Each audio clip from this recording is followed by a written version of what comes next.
Bismillahirrahmanirrahim. Assalamualaikum warahmatullahi wabarakatuh. Alhamdulillahi rabbil alamin. Wassalatu wassalamu ala rasulillahil karim wa ala alihi wa sahbihi wa dhurriyyatihi wa ummatihi ila yaumiddin wa ba'du. Saudara-saudariku, apa kabar?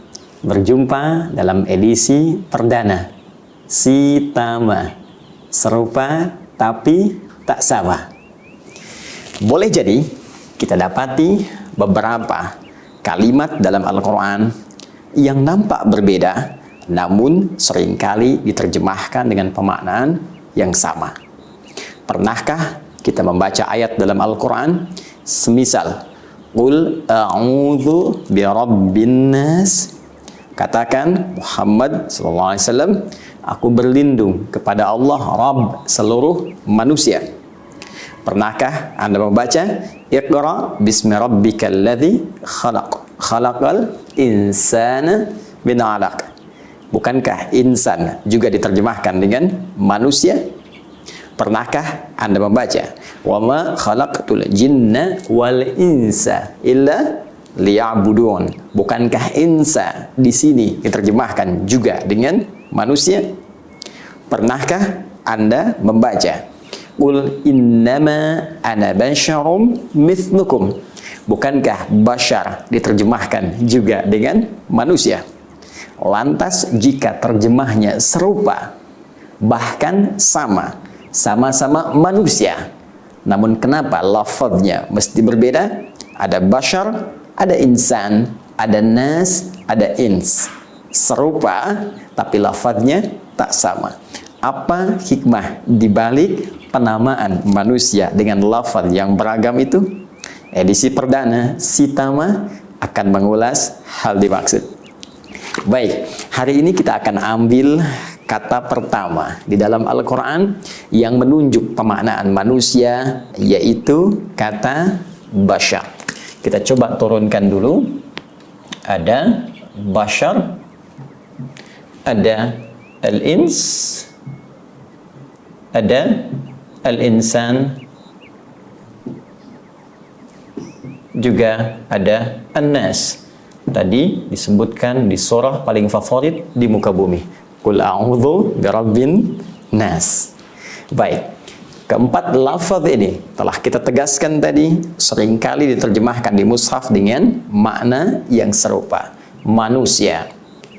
Dari keserupaan terjemahan ini, apa rahasia di balik perbedaan nama yang beragam walau menunjuk pada makna yang sering diterjemahkan sama? Mari kita lihat esensinya. Pertama, basyar.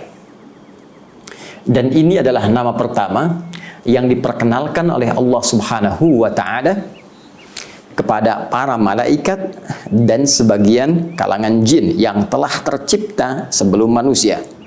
Nama pertama inilah yang diperkenalkan oleh Allah kepada malaikat dan kalangan jin dimaksud. Disebutkan dalam Al-Quran surah ke-15 Al-Hijr ayat ke-28.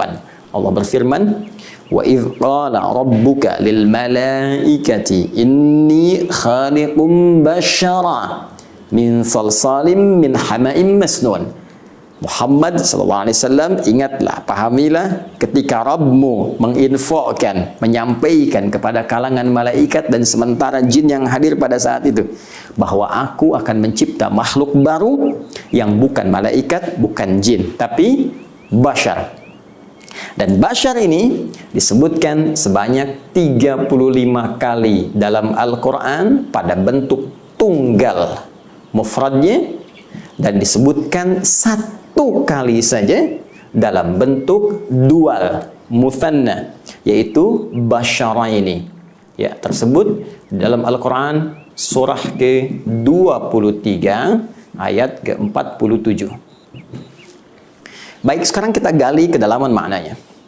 Kata basyar pada mulanya menunjuk pada makhluk yang secara fisikal tampil dengan tampilan yang elok, indah, dengan kulit yang halus, maka dinamakan dengan basyar. Di sini secara fisikal Allah ingin membedakan tampilan manusia dengan hewan. Seakan-akan ingin menunjuk bahwa tampilan manusia sempurna. Tampilannya indah, elok, kulitnya halus. Walaupun ada perbedaan pigmen kulit yang disesuaikan dengan wilayah tempat dia tinggal, sesuai dengan cuaca yang ia rasakan, agar bisa menyesuaikan dengan iklim, beraktivitas nyaman di tempat dia hidup. Namun, kesemuanya memiliki tampilan kulit yang halus dan sempurna ciptaan fisiknya. Untuk itu Allah tegaskan dalam Al-Quran surah ke-95 itu, setelah bersumpah dengan 3 risalah kenabian, baik risalah Nabi Musa alaihissalam, Nabi Isa alaihissalam, bahkan Nabi Muhammad sallallahu alaihi wasallam puncaknya, wattini wazzaitun wa turi sinin wa hadzal baladil amin laqad khalaqnal insana fi ahsani taqwim. At-tin dan zaitun, tempat wilayah Nabi Isa dari mulai lahir sampai berdakwah. Wa turi sina, ya, bukit Tursina, Nabi Musa alaihi salam menerima wahyu. Wa hadzal baladil amin, Nabi Muhammad sallallahu alaihi wasallam diangkat mendapat risalah di Mekah, di negeri yang sangat terjaga. 3 risalah yang istimewa ini untuk bersumpah pada penekanan penciptaan manusia yang sempurna. Laqad khalaqnal insana fi ahsani taqwim. Kami ciptakan manusia dengan tubuh tampilan yang sempurna. Apa di antara kesempurnaannya? Bashar, berbeda dengan hewan. Kalau hewan kita dapatkan, Masya Allah, kalau nggak percaya pergi ke kebun binatang. Coba bandingkan kulit Anda dengan kulit badak. Bandingkan kulit Anda dengan kulit singa. Bandingkan kulit Anda dengan kulit kerbau. Kalau dikembalikan kepada kita, tampilan manusia lebih sempurna. Baik, namun juga bashar jangan lupa menunjuk kepada aspek kemanusiaan yang memiliki nafsu, ya, kecenderungan untuk makan, kecenderungan untuk minum, kecenderungan untuk berniaga, kecenderungan untuk menunaikan hal-hal hubungan seksual, biologis. Ini yang membedakan manusia dengan malaikat. Malaikat tidak makan, malaikat tidak minum, malaikat tidak berhubungan seksual, malaikat tidak berniaga. Karena itulah ketika Allah memperkenalkan pada malaikat dengan nama bashar, seakan-akan ingin menunjuk pada malaikat bahwa makhluk ini beda dengan kalian. Jika malaikat tak punya nafsu, karena itu ia selalu menunaikan perintah Allah dengan sempurna, tak bermaksiat, menunaikan tugas sesuai dengan tupoksinya. Quran surah ke-66 ayat yang ke-6. La ya'sunallaha ma amarahum wa yaf'aluna ma yu'marun. Malaikat mustahil berbuat maksiat dan akan mengerjakan tugas sesuai perintahnya saja. Pernahkah Anda mendengar malaikat Jibril korupsi ayat? Tidak. Pernahkah Anda mendengar malaikat maut misalnya sengaja bertukar tugas dengan malaikat Ridwan, atau malaikat misalnya Malik, atau malaikat misalnya Mikail? Tidak. Kenapa? Karena semua memiliki jalur yang sempurna dengan sifat takwa yang Allah turunkan. Manusia beda. Manusia diisyaratkan memiliki nafsu. Walaupun hewan memiliki nafsu, tapi manusia tidak sama. Manusia tidak sama dengan hewan. Dari segi tampilan dan dari segi kontrol kehidupan. Apa hikmah yang ingin Allah sampaikan di antara penamaan yang dimaksudkan ini? Pertama, Allah ingin menegaskan tidak ada manusia yang sempurna. Tidak ada manusia yang seperti malaikat. Karena itulah Allah melarang seorang manusia mengkultuskan manusia lainnya, sekalipun manusia itu diutus oleh Allah dengan risalah seperti Nabi dan Rasul. Karena itulah Nabi Muhammad SAW pernah menegaskan dalam Al-Quran surah ke-18 ayat 110 itu, Qul innama ana basyarum mithlukum. Katakan Muhammad SAW, perintah Allah, katakan pada umatmu, aku pun manusia seperti kalian. Jangan kultuskan aku, perintah dari Allah. Karena diduga nanti ada orang-orang yang ketika melihat Nabi membawa mukjizat, sebelum Nabi Muhammad ada Nabi Isa bisa menghidupkan orang mati dengan izin Allah Subhanahu wa taala. Nabi Musa bisa membelah lautan dengan tongkatnya dengan izin Allah Subhanahu wa taala. Nabi Ibrahim bahkan bisa menghidupkan burung-burung yang mati yang telah dicincang dengan izin Allah Subhanahu wa taala. Jangan sampai ketika engkau melihat mukjizat itu atas izin Allah yang menguatkan kerasulan mereka, namun engkau alih tafsirkan dengan pengkultusan sehingga engkau bisa saja menjadikan Isa melampaui batas-batas kenabian. kenabiannya. Mungkin engkau akan menduganya sebagai lebih daripada nabi. Ada yang menjadikan Tuhan, ada yang menjadikan lebih daripada itu, ada yang bahkan menaikkan derajatnya lebih dari sisi kemanusiaan dan tugas kerasulannya. Apa kata Nabi? Nabi meneruskan perintah Allah, yuha ilayya, aku manusia seperti kalian, cuma bedanya aku diberikan wahyu. Jadi hikmah yang pertama, penamaan Bashar ini memberikan kesan kepada kita bahwa satu, ikuti petunjuk para rasul, tapi jauhi pengkultusan setiap manusia, baik dari kalangan rasul ataupun orang-orang soleh. Bukankah bencana pertama yang menjadikan manusia beralih dari penghambaan kepada Allah Subhanahu wa Ta'ala saat sementara kalangan masyarakat mengkultuskan orang-orang soleh? Mari kita lihat Quran surah ke-71, surah Nuh ayat yang ke-23, ketika Nabi Nuh alaihi salam mulai ditugaskan oleh Allah dengan risalah pertama, mengajak kalangan masyarakat untuk kembali kepada Allah, menyembah Allah secara hanif dengan cara yang benar. Maka apa respon mereka ketika mereka menjawab risalah Nuh alaihi salam itu? Wa qalu la tadharunna alihatakum wa la tadharunna wadda wa la suwa'a wa la yaghutha wa ya'uqa wa nasra. Apa jawab mereka? Dan mereka berkata, jangan tinggalkan Tuhan-Tuhan yang biasa kalian sembah, Tuhan-Tuhan yang biasa disembah. Siapa mereka? Allahu Akbar. Wala tadharunna wadda wala suwa'a, wadda suwa wala yaghutha, yaghuth, ya'uq, nasra. 5. Bukankah 5 orang ini semula adalah orang-orang saleh, orang-orang baik yang taat beribadah kepada Allah Subhanahu wa Ta'ala, namun setelah wafatnya kemudian dikultuskan orang-orang ini lebih daripada makom kehidupan dan penghambaannya kepada Allah. Orang saleh kita hormati, orang saleh kita sayangi, orang saleh kita cintai, tapi jangan pernah mengangkat derajatnya lebih daripada kesolehannya sebagai hamba kepada Allah Subhanahu wa Ta'ala.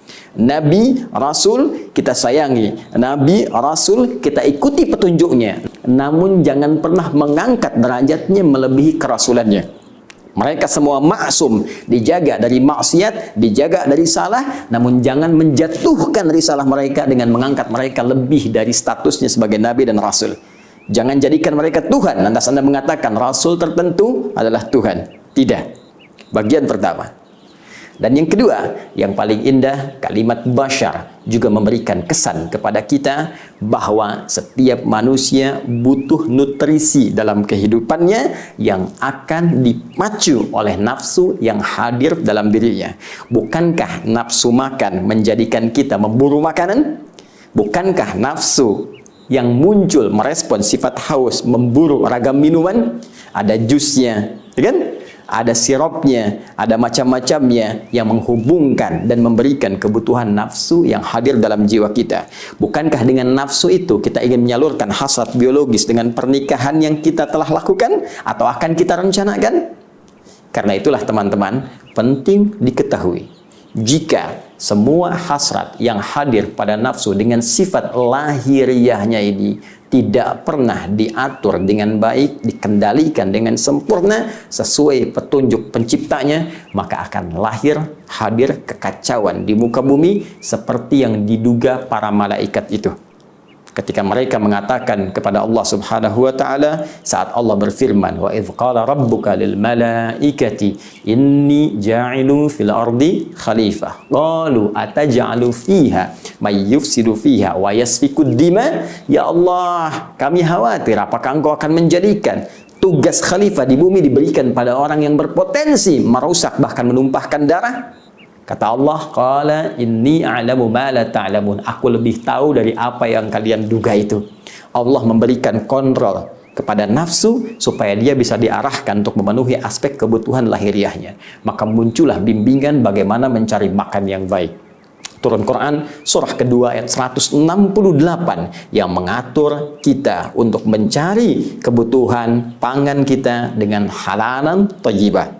Ya ayyuhan nasu kulu mimma fil ardi halalan thayyiba. Hei, cari dengan legal, halal, jangan korupsi, jangan mencuri, jangan merampok, jangan membunuh, jangan menipu. Begitu engkau keluar dari sistem tadi, akan muncul kekacauan di muka bumi.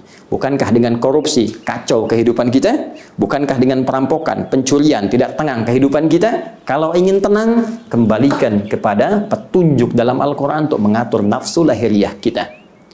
Demikian, ketika Anda ingin menyalurkan hasrat biologis, seksual, maka turun aturan.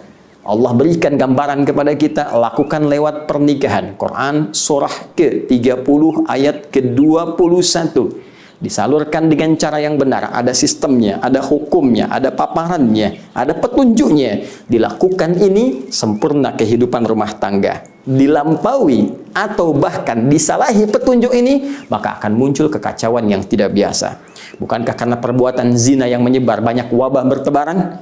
Bukankah karena perbuatan zina, selingkuh, banyak kemaksiatan, bahkan tidak sedikit pertumpahan darah terjadi? Saudaraku, bahkan dalam hal untuk berbisnis, berusaha pun, berniaga pun, Allah turunkan aturan supaya kita bisa mengendalikan nafsu dengan baik. Itulah bashar, makhluk indah, elok, ciptaan Allah yang diberikan satu keistimewaan dengan kontrol Rabbani yang memberikan arahan pada hal-hal yang sangat luar biasa. Maka sekali lagi, kita makhluk yang tidak mungkin sempurna, tapi juga dengan itu kita diminta menata diri agar tidak melampaui batas-batas kemanusiaan kita. Pun demikian, baca Al-Quran, temukan kata bashar, dan di situ ada petunjuk bagaimana kita mesti mengendalikan nafsu kita ya, sehingga benar dalam petunjuk Allah Subhanahu wa Ta'ala. Adi Hidayat, Si Tama, edisi perdana. Salam.